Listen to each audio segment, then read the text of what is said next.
Hello guys, आज हम देखो एक हेल्दी स्नैक ऑप्शन लेके आई हूँ मैं। अगर आपको अचानक से भूख लगी और घर में कोई भी चीज़ नहीं है तो आप इसे हेल्दी स्नैक घर पे रख सकते हो।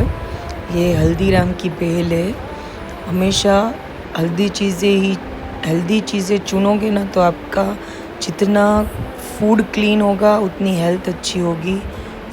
ऐसी हेल्दी चीज़ें आप घर पे रख सकते हो और इसे बना के झटपट खाना खा सकते हो। Be healthy, always healthy option और हेल्दी स्नैकिंग चुने। जितना खाना क्लीन उतनी हेल्थ अच्छी। एन्जॉय।